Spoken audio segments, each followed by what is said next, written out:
Selamat petang, salam sejahtera. Terima kasih kerana bersama dengan saya di Nazilin Unity Channel. Kejutan demi kejutan besar berlaku selepas PRN dilangsungkan. Dan terkini, Parti Muda mengakui sukar bergerak secara solo selepas semua kerusi yang mereka tandingi baru-baru ini berprestasi buruk. Lim Kit Siang mengatakan bahawa hilang deposit di semua kerusi. Lim Kit Siang menggesa Muda menyertai DAP. Apabila ini berlaku, apa yang akan berlaku seterusnya, kita menunggu. Lim Kit Siang menggesa Muda agar menimbang untuk menyertai DAP susulan prestasi buruknya dalam PRN semalam. Veteran DAP itu berkata, tiada pilihan lain di saat negara berdepan pilihan antara benar dan salah dan antara peluang untuk bangkit menjadi negara kelas dunia atau terus menjadi negara yang terpecah, gagal dan keruh. Saya telah sebut yang saya kagum dengan idealisme calon-calon muda walau semuanya hilang deposit, katanya dalam kenyataan hari ini. Lim menasihatkan mereka agar tidak kecewa dengan keputusan semalam.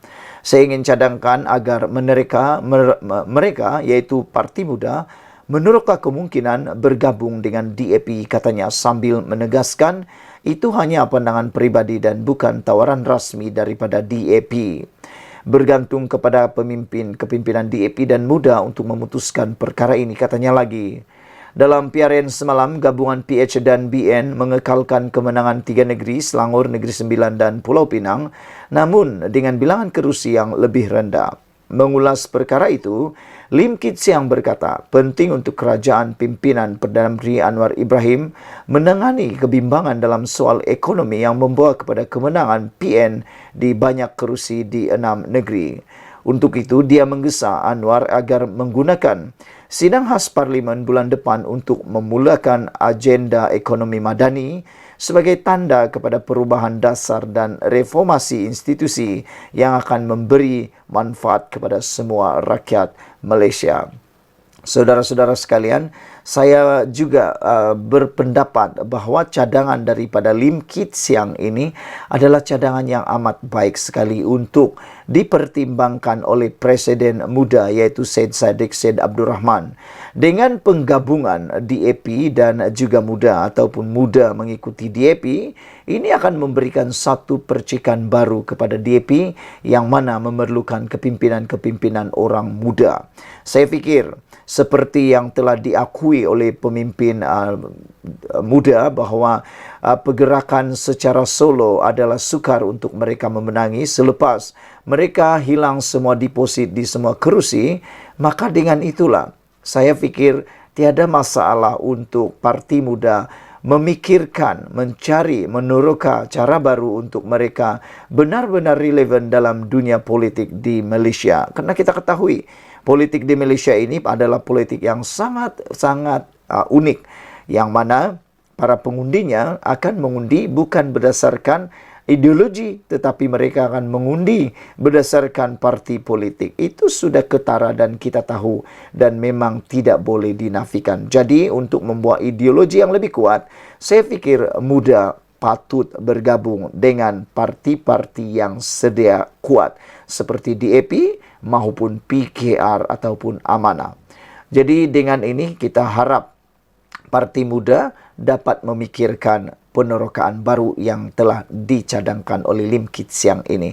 Apa pendapat kamu semua? Kalau anda mempunyai pendapat yang hebat, yang luar biasa untuk politik Malaysia, sila tinggalkan komen anda dalam ruangan komen, berikan pendapat anda tentang isu kali ini. Adakah anda setuju Parti Muda bergabung dengan DAP untuk lebih kuat membawa ideologi mereka?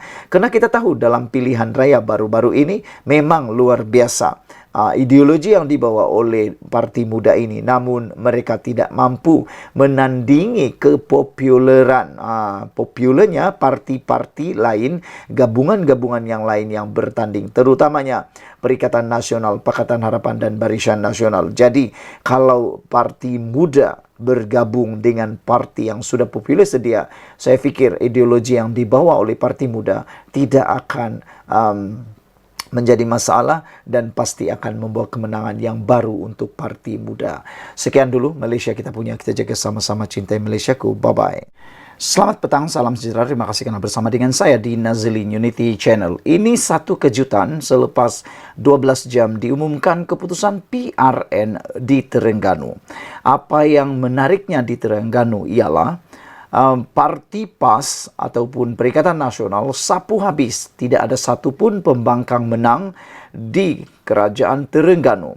Namun yang menjadi kejutan dan masalah besar di Terengganu pada waktu ini ialah apabila tidak ada wujudnya pembangkang dalam Dewan Undangan Negeri.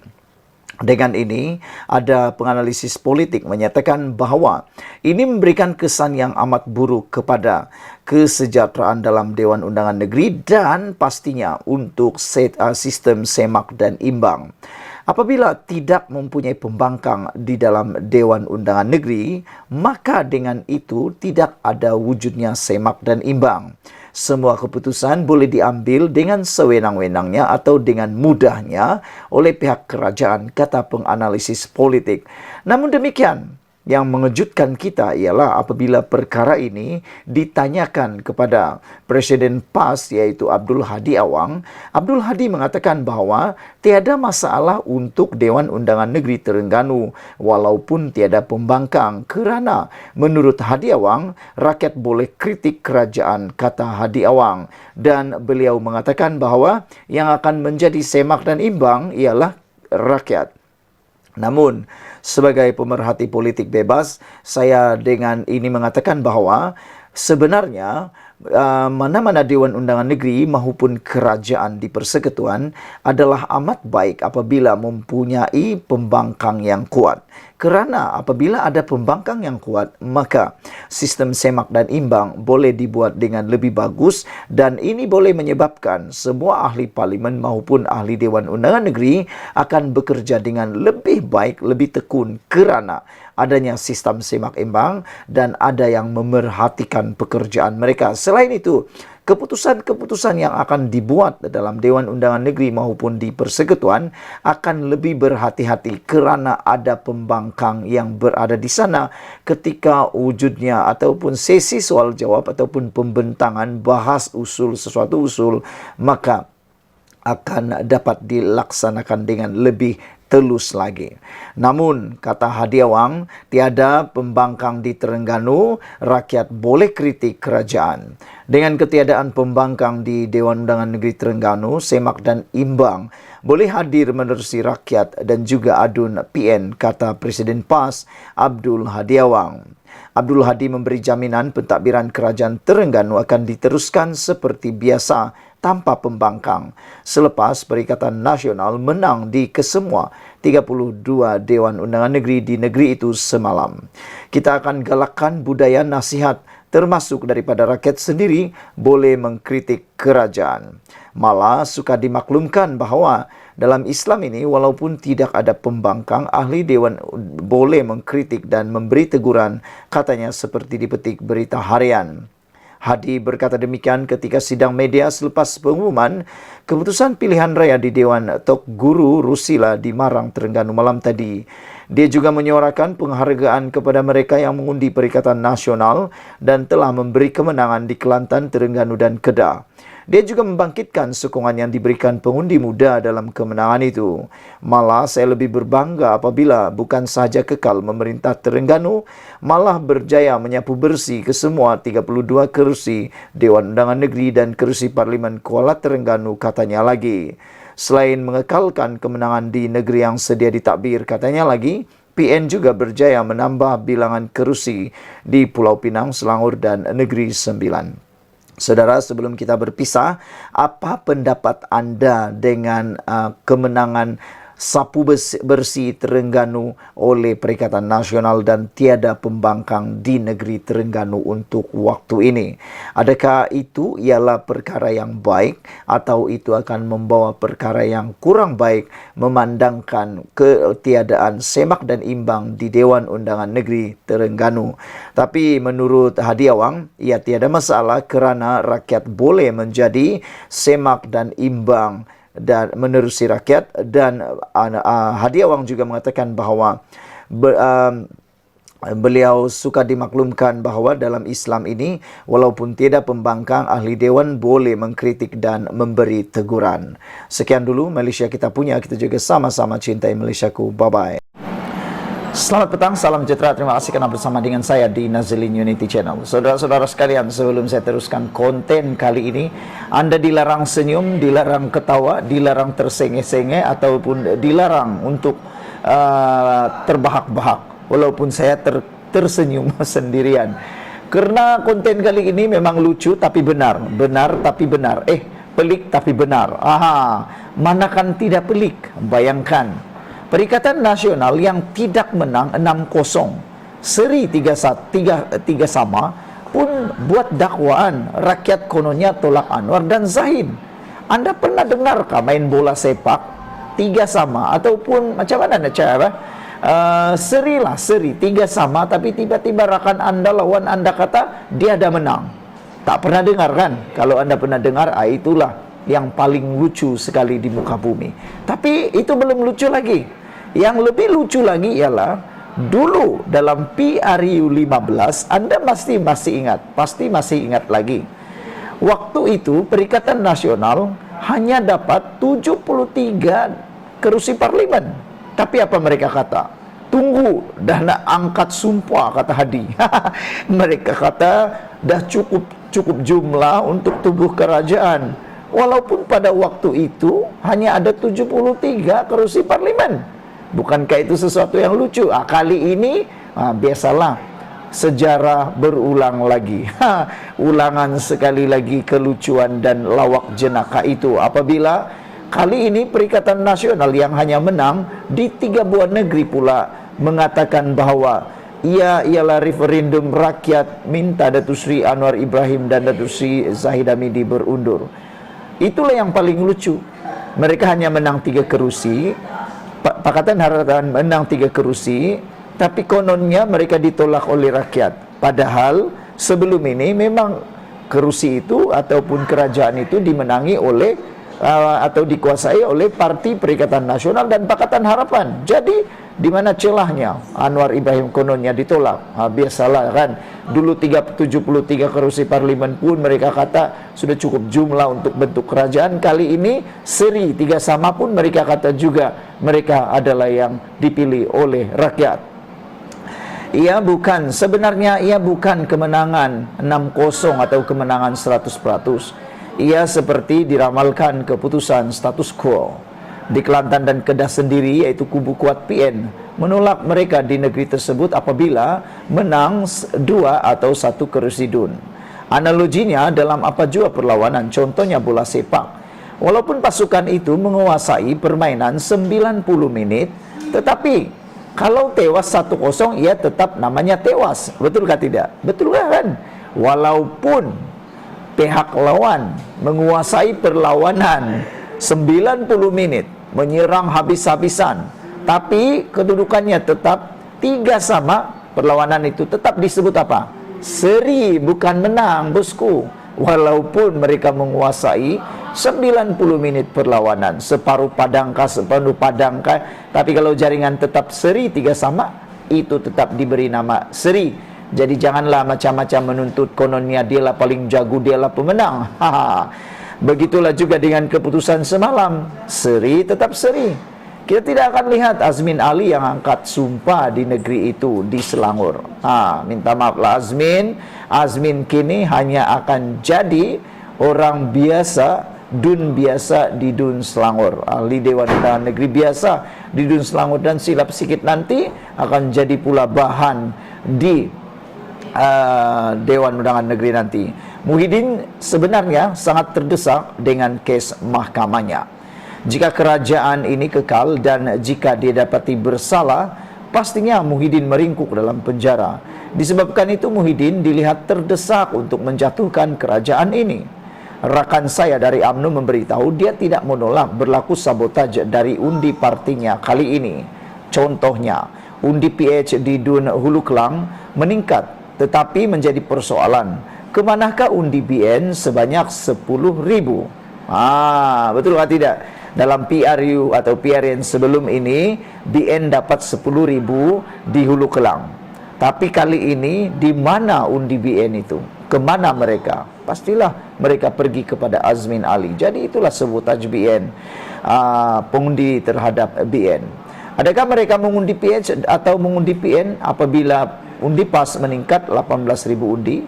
Saya tidak menyalahkan pemimpin UMNO kerana telah berusaha untuk bangkit semula. Jelas UMNO dan BN masih gagal untuk bangkit kembali semula, walaupun banyak peluang, banyak bertanding di tim kerajaan perpaduan apabila hanya memenangi 19 kerusi. BN dan UMNO perlukan masa untuk meyakinkan ahli bawahan mereka. Isu di sini, dapatan awal dalam analisis saya ialah isu Melayu. Kejadian atau kejayaan undi PAS masuk surga dan Melayu terancam itu berjaya.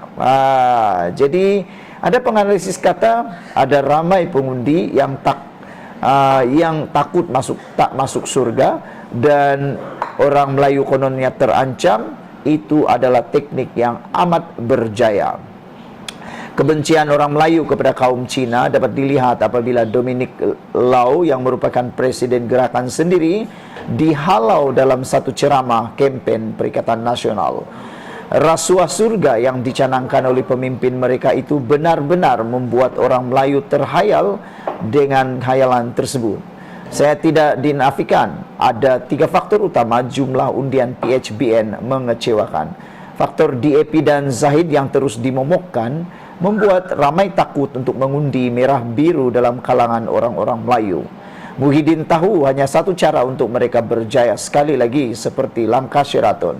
Caranya menjatuhkan Zahid. Disebabkan itu mereka menggunakan bekas-bekas pemimpin UMNO untuk melemahkan UMNO yang sememangnya lemah dari dalam dan luar. Bila UMNO dilihat lemah, Muhyiddin mahu ahli-ahli UMNO menghantar referendum kepada Zahid.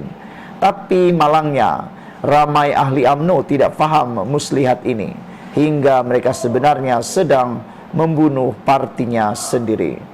Kenapa Muhyiddin begitu ambil berat tentang permasalahan UMNO? Kononnya parti keramat ini lemah kerana Zahid. Sedangkan jika UMNO bersama mereka, pastinya kerusi UMNO hanya tinggal berapa kerat sahaja, kerana ia sudah dimonopoli Bersatu dan PAS. Sepatutnya ahli-ahli UMNO bangkit semula bersama Zahid apabila diberi peluang menjadi sebahagian daripada kerajaan. Adalah kesilapan terbesar ahli UMNO jika mereka termakan hasutan Perikatan Nasional. Mana mungkin Bersatu yang mempunyai ideologi yang sama dengan UMNO mahu bertuankan UMNO.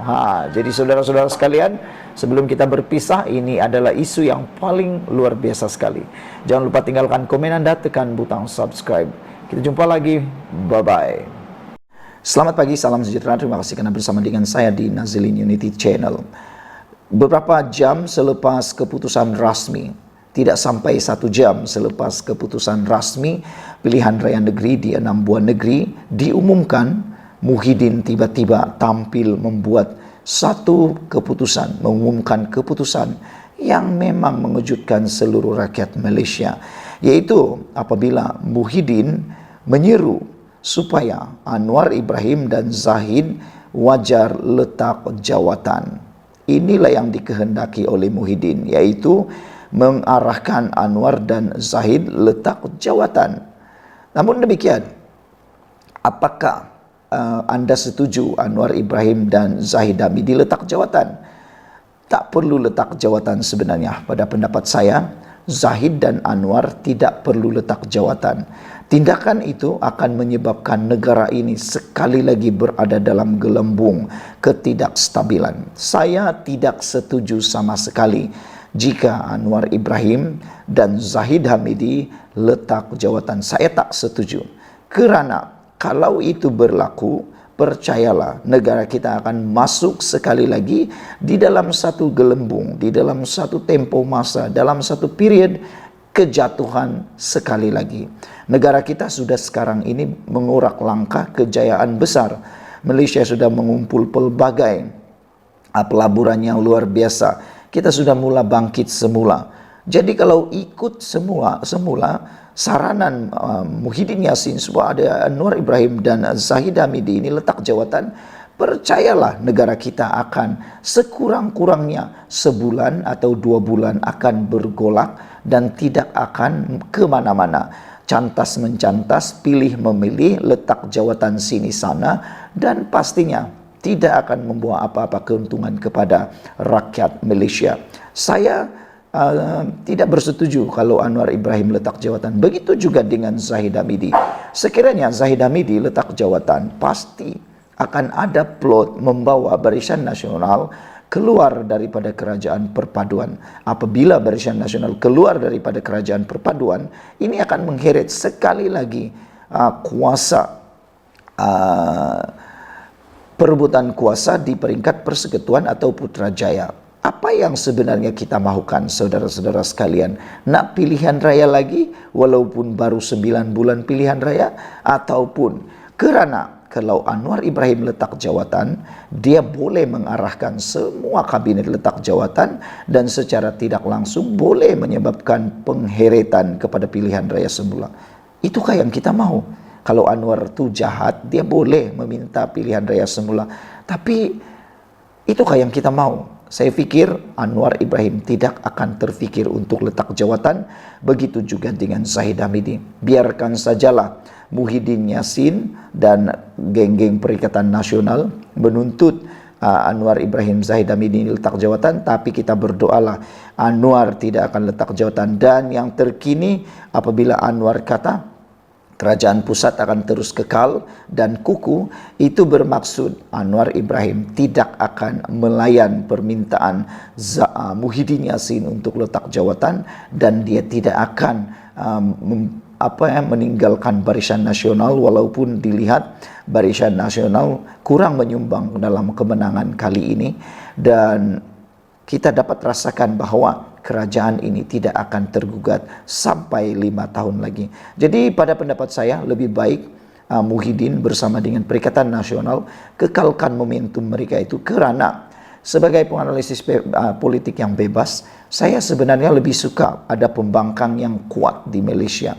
Kerana dengan ada pembangkang yang kuat di Malaysia, maka akan ada proses semak dan imbang yang baik, dan akan adalah proses di mana para pemimpin dalam kerajaan akan bekerja dengan lebih bertungkus lumus, dengan bersungguh-sungguh dan lebih baik dan tekun lagi, kerana ada orang atau ada pembangkang yang kuat menyemak imbang. Saudara-saudara sekalian, alasan Muhyiddin supaya Anwar Ibrahim letak jawatan dan Zahid Hamidi letak jawatan ialah, kata beliau, ada berlaku penolakan besar-besaran pengundi Melayu dan bukan Melayu terhadap gabungan politik kerapu dan perpaduan palsu yang diterajui Anwar Ibrahim, kata beliau. Maka benarlah PRN ini merupakan referendum penolakan rakyat terhadap kerajaan gabungan PHBN, kata Muhyiddin lagi. Anwar dan Zahid yang menerajui kerajaan mesti mengambil tanggung jawab moral dengan meletakkan jawatan sebagai Perdana Menteri dan timbalan Perdana Menteri dengan serta-merta, kata Muhyiddin lagi. Jadi kalau Anwar letak jawatan, Zahid Hamidi letak jawatan, saya nak tanya, siapa yang tukar Anwar Ibrahim? Takkanlah nanti tukar Rafizi tak puas hati lagi. Jadi saya fikir tidaklah logik dan tidaklah layak Muhyiddin Yassin mengarahkan Anwar Ibrahim dan Zahid Hamidi letak jawatan. Apa pendapat Anda semua? Sekian dulu kali ini. Jangan lupa tinggalkan komen Anda, ikuti terus ulasan seperti ini.